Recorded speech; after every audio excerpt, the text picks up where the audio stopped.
situe au sud de Malinovka. C'est le même village où s'est déroulé le célèbre film Mariage à Malinovka. Sur le front d'Ougledar, les forces armées russes, s'appuyant sur Zelenoïpol, attaquent en direction de Zaporijia et de Temirovka, immobilisant les réserves des forces armées ukrainiennes dans la région de Komar et créant les conditions d'une nouvelle percée dans la région de Dnipropetrovsk. À l'est de Komar, nos forces ont chassé l'ennemi de Zaporijia. Plus loin, nos forces atteindront la zone du village de Tolstoï et couperont l'approvisionnement nord du groupe des forces armées ukrainiennes à Podubnoye et Myrny que nos forces approchent par le sud, depuis Komar.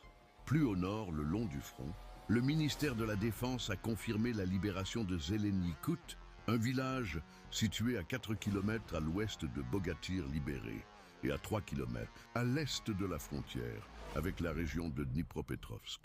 Dans le même temps, les unités ukrainiennes dans la région d'Orekovo-Novukraïnka-Andreevka pourraient bien rester encerclées opérationnellement. Tout en direction de Pokrovsk, l'armée russe a étendu son contrôle dans la région de Kotliarovka de 1,5 km et avance sur Mouravka. Au nord de Novosergueyevka, une zone fortifiée ennemie a été détruite. Et à l'ouest d'Oudachny, nos soldats tentent d'atteindre la frontière de la région de Dnipropetrovsk. Pour tenter d'arrêter l'avancée des forces armées russes, le commandement des forces armées ukrainiennes renforce la défense à Novopavlovka, où les forces armées ukrainiennes quittent les villages que nous avons libérés. L'armée russe va probablement accroître la pression sur l'ennemi dans la région d'Orekovo, Orekhovaya Palka, Filia, afin d'encercler Novopavlovka par le nord.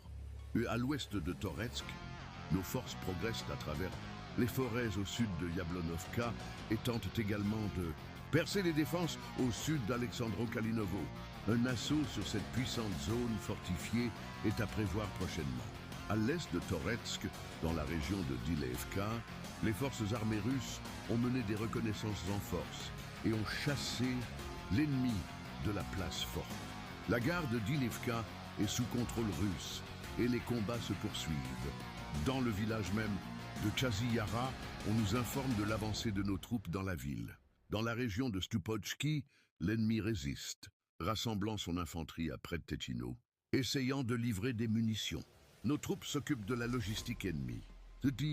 Des informations continuent d'arriver du côté de Seversky concernant la libération de Grigorovka et la poursuite des attaques en direction de Serebrianka. Selon les données préliminaires, la partie orientale de